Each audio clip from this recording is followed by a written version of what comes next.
Everybody, if you look in the world, everybody is in the pursuit of happiness. Everybody is looking for what is making them happy. Right? We have San Francisco people are saying that something is making me happy, that's why I will do it. In Islam, the mindset of a person, when you have your mindset with Allah, that whatever is happening is because of Allah. Whatever good, bad, anything that is happening is because Allah subhanahu wa ta'ala decreed it. My Lord decreed it and made destiny. He wanted this to happen for me. Then every single thing becomes easier. Another thing that I wanted to mention is that these thoughts of ours, they're not just random thoughts that come in, pop in and go. Right? They come and we can't control them. And the saying of actually stopping these thoughts, right? People say stop thinking about something, stop thinking about that, right? There's no such thing as stopping thinking. You can't stop thinking, right? We have brains to think. What you're supposed to do is when these thoughts about negative things, when someone doesn't say salam to you, and they're a close relative and they just walk away, what happens? People start talking, oh, that person didn't say salam to me, now he's like this. And they start building like a chain reaction, one after the other. Now they build upon that and they build upon that. Next time they're going to meet that person, they're not going to meet with the same smiling face. So these thoughts, they will come.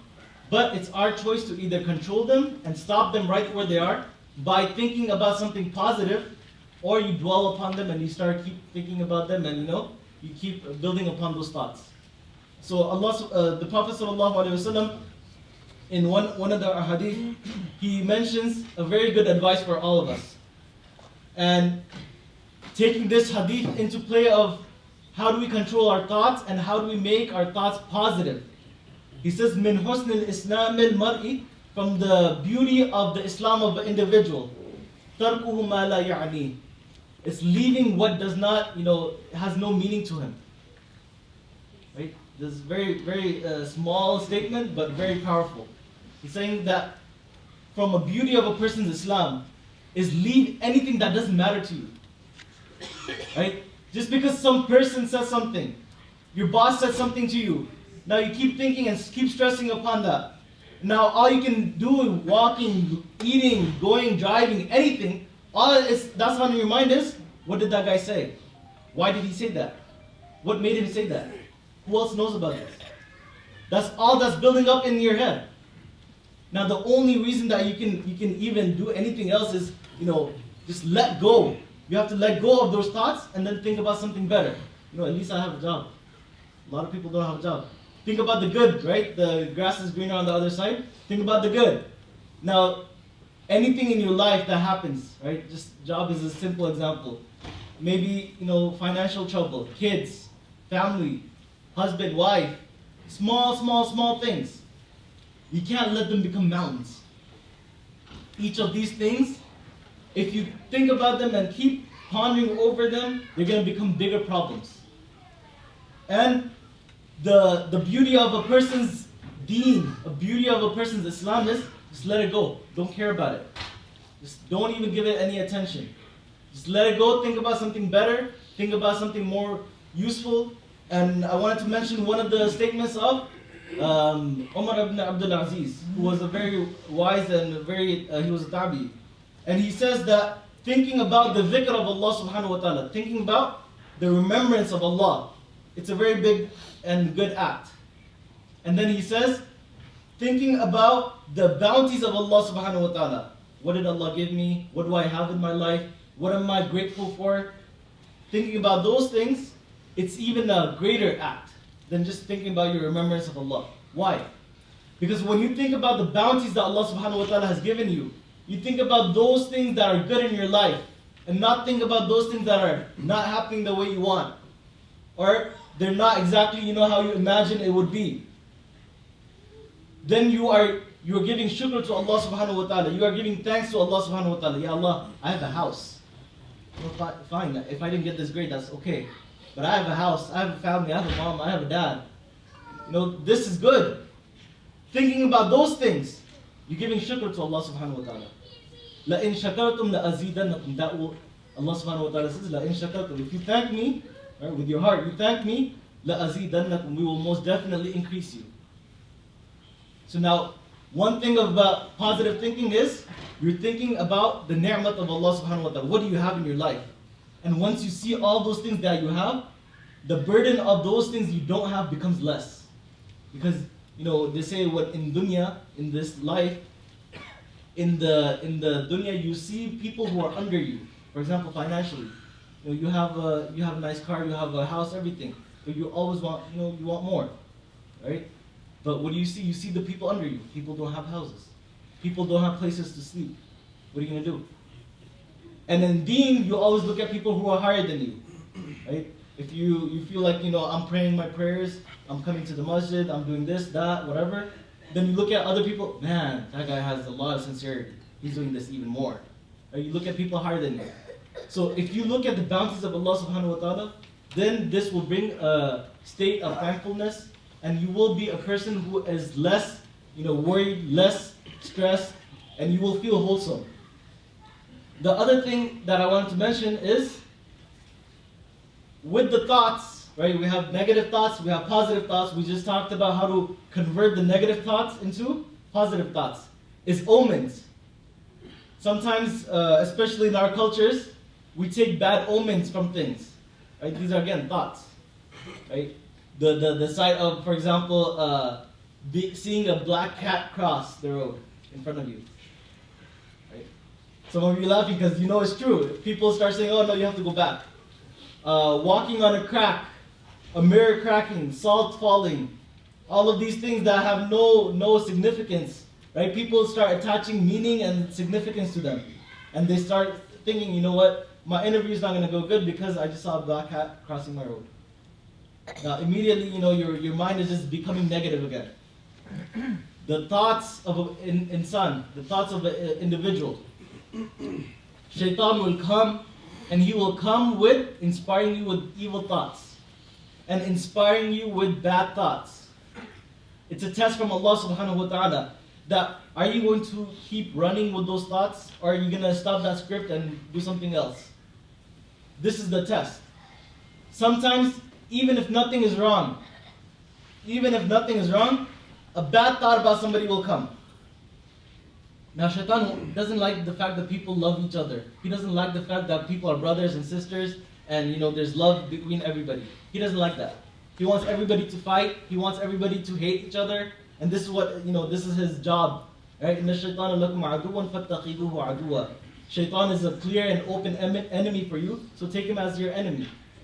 So he doesn't like the fact that there's love. So he'll bring something about another person. He'll bring something about a family member. And in your mind, if you don't stop that, you'll start hating that person. You'll start, having a little grudge for that person. And sooner or later, the relationship is torn. So the first thing is, anything that has any negative thoughts, any even bad omens. The Prophet ﷺ, he was a person who used to take good omens. You know what a good omen means? For example, if he's out on a journey, and some action, some duty was carried out very easily, he would take that as a good omen. Inshallah, the rest of the journey will be easy. He would meet a person. His name is Nasr. And he would say the person's name means help. That means our entire journey, our entire trip will be easy and it will be successful. He would take good omens. He wouldn't take bad omens. Bad omens would be, I'm coming here to San Ramon. I got a ticket on the way. I didn't get a ticket on the way, I'm just saying. I got a ticket on the way. Now because of that, my whole day is going to go bad. That's a bad omen. That's building yourself and setting yourself up for negative thoughts. You need to stop that right there. If you look at the studies, right, Stanford Research Institute, they did a study of how the thoughts help people in their lives. Right?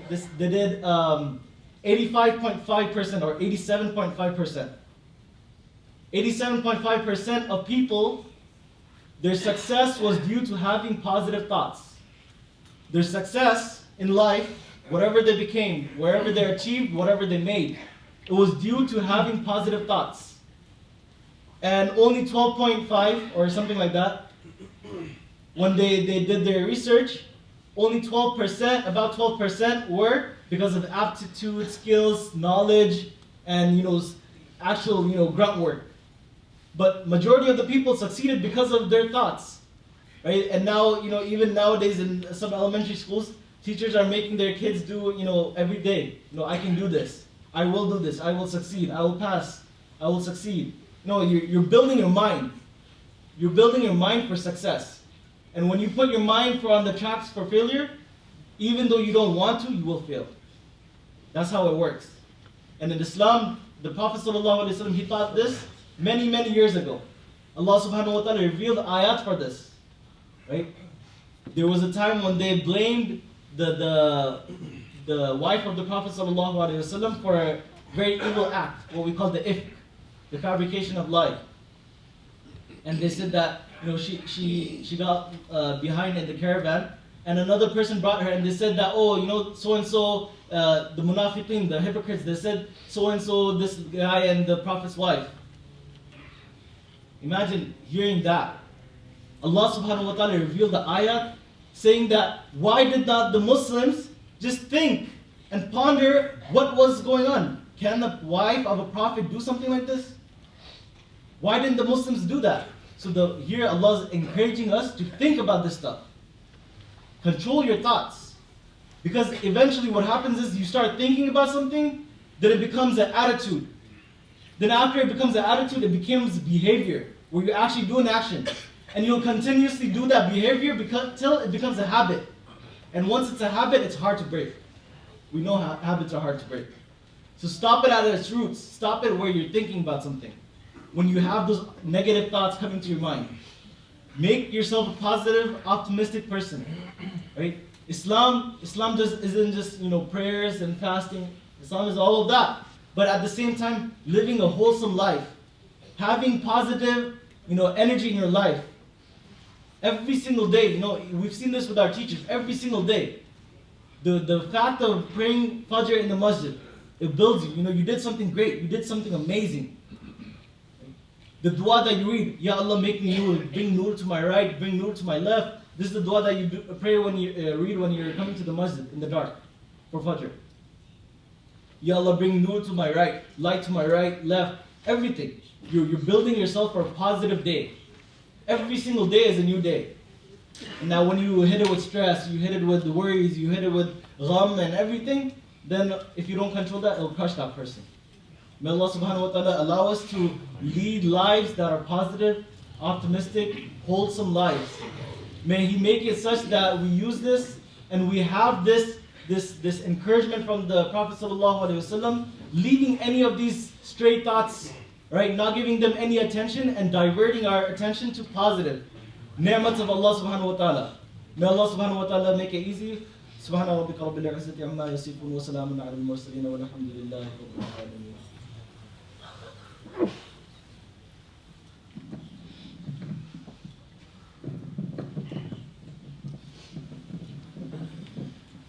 Allahu Akbar, Allahu Akbar, Allahu Akbar, Allahu Akbar.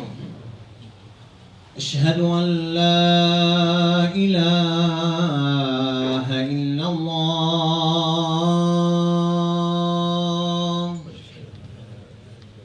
Ashhadu an la ilaha illallah.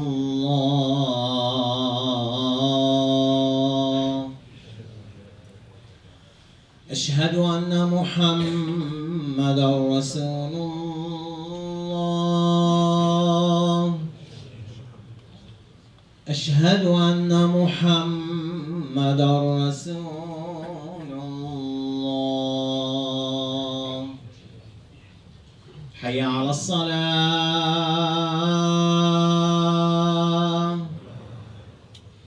حي على الصلاة.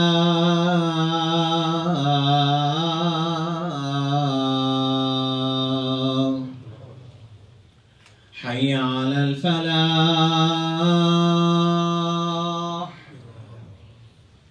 حي على الفلاح.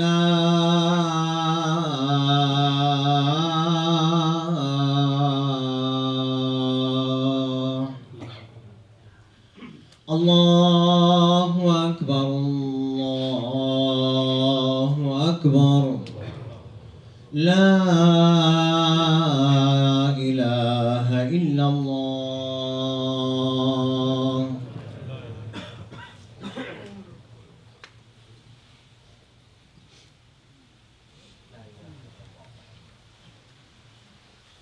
الحمد لله على آلائه حمدا كثيرا، ونذكره ذكرا لا يغادر في القلب استكبارا ولا نفورا، ونشكره إذ جعل الليل والنهار خلفة لمن أراد أن يذكر أو أراد شكورا، ونشهد أن لا إله إلا الله وحده لا شريك له، ونشهد أن سيدنا ومولانا محمدا عبده ورسوله أرسله بالحق بشيرا ونذيرا، صلى الله عليه وعلى آله وصحبه الأكرمين الذين اجتهدوا في عبادة الله غدوة وعشيا وبكرة واصلا، حتى أصبح كل واحد في الدين هاديا وسراجا منيرا.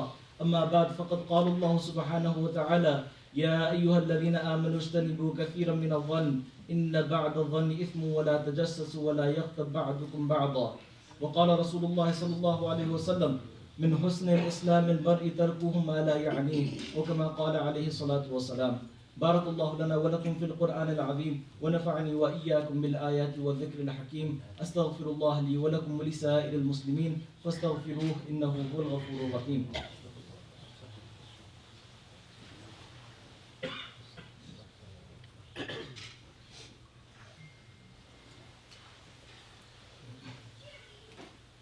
الحمد لله نحمده ونستعينه ونستغفره ونؤمن به ونتوكل عليه، ونعوذ بالله من شرور أنفسنا ومن سيئات أعمالنا.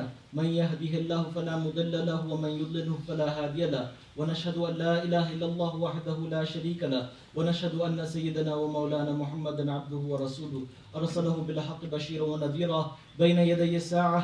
من يطع الله ورسوله فقد رشد، ومن يعص الله ورسوله فإنه لا يضر إلا نفسه ولا يضر الله شيئا. أعوذ بالله من الشيطان الرجيم. بسم الله الرحمن الرحيم.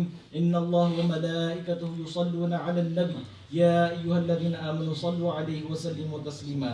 اللهم صل على محمد عبدك ورسولك، وصل على المؤمنين والمؤمنات والمسلمين والمسلمات، وبارك على محمد وأزواجه وذريته. قال النبي صلى الله عليه وسلم: أرحم أمتي بأمتي أبو بكر، وأشدهم في أمر الله عمر، واستقوم حياء عثمان، وقضاهم علي، وفاطمة سيدة نساء أهل الجنة، والحسن والحسين سيدا شباب أهل الجنة، وحمزة أسد الله وأسد رسوله. اللهم اغفر للعباس وولده مغفرة ظاهرة وباطنة لا تغادر ذنبا. الله في أصحابي لا تتخذهم غرضا من بعدي، فمن أحبهم فبحبي أحبهم، ومن أبغضهم فببغض أبغضهم، وخير أمتي قرني ثم الذين يلونهم ثم الذين يلونهم. اللهم اهدنا فيمن هديت، وعافنا فيمن عافيت، وتولنا فيمن توليت، وبارك لنا فيما أعطيت، وقنا شر ما قضيت، فإنك تقضي ولا يقضى عليك، إنه لا يذل من واليت ولا يعز من عاديت، تباركت ربنا وتعاليت. نستغفرك ونتوب إليك. إن الله يأمر بالعدل والإحسان وإيتاء ذي القربى، وينهى عن الفحشاء والمنكر والبغي، يعظكم لعلكم تذكرون. فاذكروني أذكركم واشكروا لي ولا تكفرون.